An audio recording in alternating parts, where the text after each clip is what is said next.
सी JSP तुम्हारा unit, JSP is unit number 3। तो JSP what does it stands for? Java server pages. ठीक है। तो जी JSP technology use to create web application. So to create web application JSP, servlet, ये सब use होता है। ठीक है। बट ईजेबी जो है हमारा एंटरप्राइज जावा में, it is not a web application. EJB क्या है? It is a server side component that encapsulates business logic. But JSP हो गया, सर्वलेट हो गया, एक होता है जेएसएफ। ठीक है। तो जेएसपी, जेएसएफ एंड सर्वलेट क्या है? All three are use to create web application. JSP क्या है? It is the extension of servlet only. Extension किसका? ये सर्वलेट का ही एक्सटेंशन है। बिकॉज इसमें एक्सटेंशन होता है मीन्स क्या होता है, कुछ फीचर्स कुछ ज्यादा एडअप हो जाते हैं। तो it is the extension of servlet, means servlet के जो फीचर्स है प्लस उसमें कुछ एक्स्ट्रा फीचर्स भी है जेएसपी में, सच एज एक्सप्रेशन लैंग्वेज है। बहुत सारे लाइब्रेरीज प्रेजेंट है। तो वो लाइब्रेरीज का नाम क्या है? जेएसटीएल, expression language, and JSTL, Java Standard Tag Library. Now we have seen code tag, function tag, formatting tag, XML tag, SQL tag. Total 5 tag libraries are there in JSTL. Okay. So these are the advantages of JSP over servlet. See, JSP it is an extension of servlet only. Means servlet का तो feature इसमें है plus more features क्या है इसमें? Expression language is there. Tag libraries है, total 5 tag libraries है ना, core, function, formatting, SQL, SQL and XML. Okay. This are advantages. ये एक्सटेंशन है सर्वलेट का, मींस इसमें कुछ ज्यादा features compare to the servlet. Like इसमें इम्प्लिसिट ऑब्जेक्ट्स है, प्री डिफाइंड टैग्स है बहुत सारे जेएसपी में, एक्सप्रेशन लैंग्वेज है। Okay. Then it is easy to maintain because JSP में, JSP why it is easy to maintain? because business logic जो है, और बिजनेस लॉजिक और तुम यू कैन से तुम्हारा प्रोग्राम जो है तुम उसको सेपरेट कर सकते हो। बिजनेस लॉजिक और प्रेजेंटेशन लॉजिक को सेपरेट कर सकते हो। बस सर्वलेट में दोनों मिक्स अप रहते, बिजनेस लॉजिक, प्रेजेंटेशन लॉजिक दोनों मिक्स रहते। ओके। तो ये इजी टू मेंटेन है। Separately we can maintain business logic and presentation logic. The next advantage is fast development. No need to recompile and redeploy. See, अगर JSP का page तुम modify करते हो तो we don't need to recompile और redeploy the project. Recompile means again करना कोई चीज। ठीक है। मगर सर्वलेट में क्या है, अगर उसका पेज तुम अपडेट करते हो तो उसको रिकम्पाइल करना पड़ेगा। ओके। तो ये एक एडवांटेज ये हुआ। फास्ट डेवलपमेंट क्यों है? बिकॉज रिकम्पाइल का नीड नहीं है। There is no need of recompiling and redeployment if the modification is done. ठीक है, इन JSP। बट सर्वलेट में करना पड़ता है। तो ये फास्ट डेवलपमेंट है। Less code than servlet. Why less code than servlet? Because JSP में several tags are available. So with the help of by using tags, line coding line is reduced.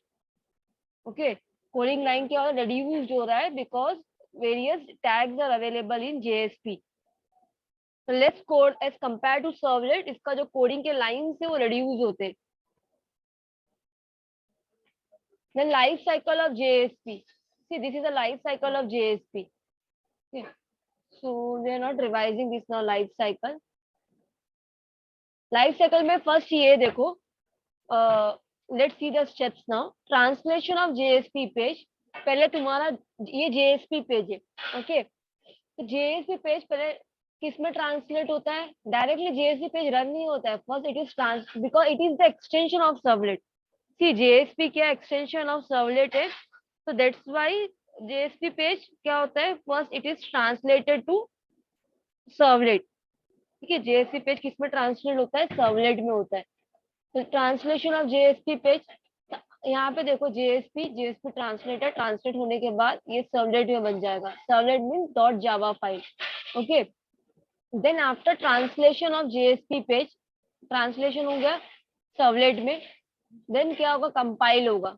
Compile होने के बाद एक class file generate होगा। यही होता है ना, कंपाइल होने के बाद क्लास फाइल जनरेट होगा। ठीक है। तो एक क्लास फाइल जनरेट होगा, वो क्लास फाइल क्या होगा? लोड होगा।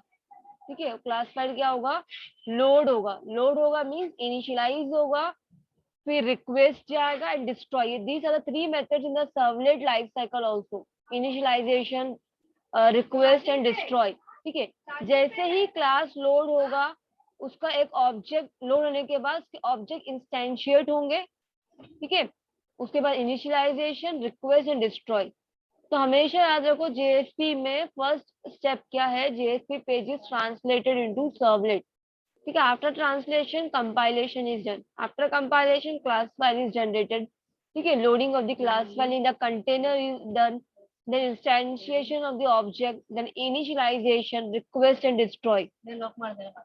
okay, तो डायरेक्टली जेएसपी पेज कंपाइल नहीं होता है। ठीक है, first it is translated into servlet, तो translated into servlet. Now see the simple program of JSP, यहाँ पे जो दिया हुआ है। ठीक है, ये टैग कौन सा, ओनली टैग, इसको ये हटा दो, आउट डॉट प्रिंट डॉट 2.5।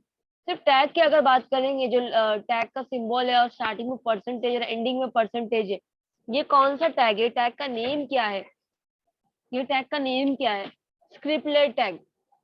ये जो टैग दिख रहा है, ये टैग सीरीज, ये इतना और यहाँ से इतना, इसको हम लोग क्या बोलते हैं, और इसके अंदर क्या पास किया गया है, आउट डॉट प्रिंट टू, 2 × 5 और एक सेमी कॉलन है। ठीक है, semicolon use to terminate this statement. Okay, तो टैग कौन सा है, ये है scriptlet tag.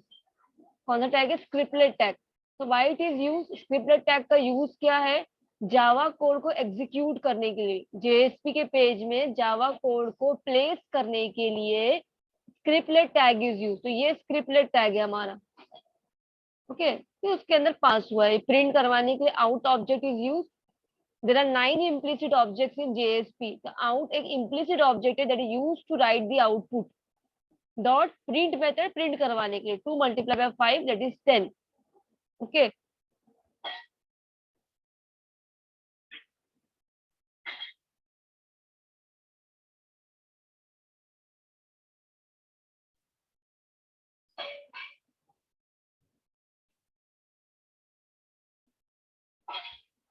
See, JSP implicit objects is very important. There are 9 implicit objects in JSP. Okay, इसके names पूरे याद कर लो, out, request, response, config, application, session, page context, page and exception.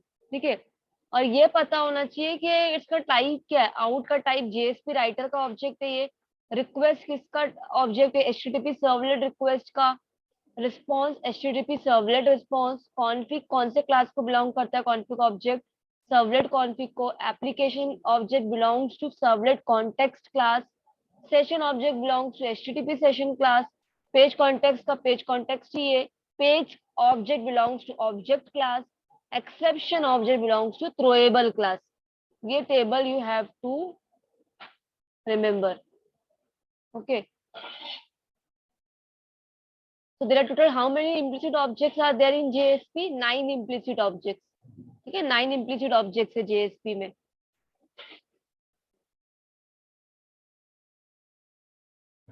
These objects are created by web container. ये object कौन create करता है, web container, and these objects can these objects are available to all the JSP pages. Means in all the JSP pages we can use these 9 implicit objects. Okay, तो ये सबका meaning भी पता होना चाहिए। What is the use of out object, like out का क्या काम है, for writing any data, data को राइट करने के लिए out object is use. Okay, तो क्या करना है, सबका मीनिंग्स पता होना चाहिए, रिक्वेस्ट का क्या काम है, रिस्पॉन्स का क्या काम है। Okay, then come next topic will revise JSP directive. कितने टाइप्स के डायरेक्टिव है जेएसपी में, 3 टाइप्स के डायरेक्टिव है जेएसपी में। तो first thing, what is the use of JSP directives, why there is a need to use it? See, JSP directives जो है वो क्या बताता है JSP के पेज को, कि how to translate a JSP page into the corresponding servlet. JSP का पेज अभी now we have seen कि लाइफ साइकिल ऑफ JSP। ठीक है, लाइफ साइकिल ऑफ JSP में फर्स्ट स्टेप क्या है, translation of JSP page into servlet. सबसे पहले फर्स्ट फेज क्या होता है, ट्रांसलेशन होता है जेएसपी का पेज सर्वलेट में, ठीक है।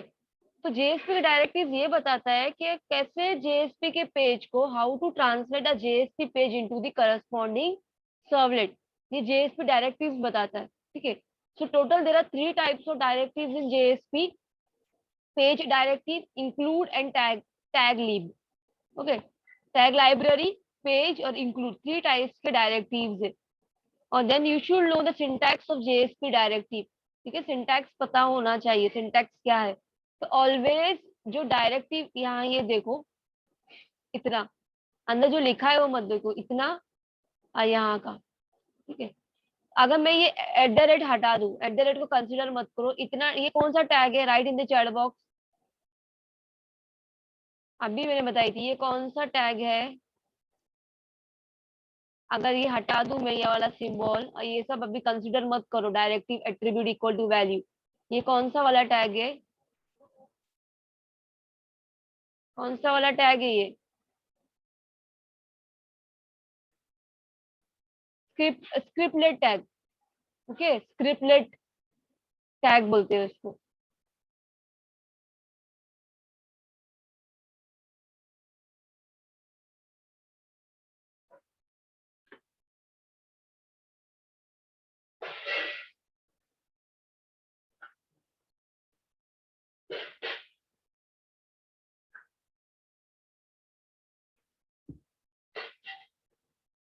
ये कौन सा टैग है, स्क्रिप्टलेट, और you can say scripting tag, ठीक है। तो ये टैग का क्या यूज है, हम लोग जेएसपी का जो भी कोडिंग है हम लोग इसके अंदर लिखते हैं, ये टैग यूज करते हैं, स्क्रिप्टिंग टैग। तो जेएसपी के पेज में जावा के कोड को एग्जीक्यूट करने के लिए ये टैग यूज करते हैं हम लोग, स्क्रिप्टिंग टैग, ठीक है। और डायरेक्टिव के नेम के लिए, डायरेक्टिव का नेम लिखना है तो कभी भी डायरेक्टिव का नेम लिखने से पहले ये सिंबल आएगा, स्पेस नहीं होना चाहिए, ठीक है। Then we can write the directive name. Directive का नेम समझो, we are using 3 types of directive are there, page, include and tag लिब। तो पेज यूज करो तो पेज आएगा। हर एक डायरेक्टिव का एट्रीब्यूट है कुछ, सबके एट्रीब्यूट है, ठीक है। एट्रीब्यूट कौन सा यूज करे वो मेंशन करो, एट्रीब्यूट का वैल्यू क्या सेट करो वो सेट करना है, ठीक है। तो directive always start with this symbol, annotation वाला, है ना, इसको हम लोग एनोटेशन का सिंबल बोलते हैं। So this is syntax of declaring directive, JSP directive. कोई भी डायरेक्टिव यूज करा तो उसके लिए सिंटैक्स यही है, ये वाला line, okay. Then if you want to use the JSP page directive, so in place of directive you have to write page. Attribute कौन सा यूज करना है वो हम लोग प्लेस कर सकते हैं, और वैल्यू एट्रीब्यूट का क्या है, ठीक है। एट्रीब्यूट्स ये है जेएसपी पेज डायरेक्टिव के, ये एट्रीब्यूट्स है।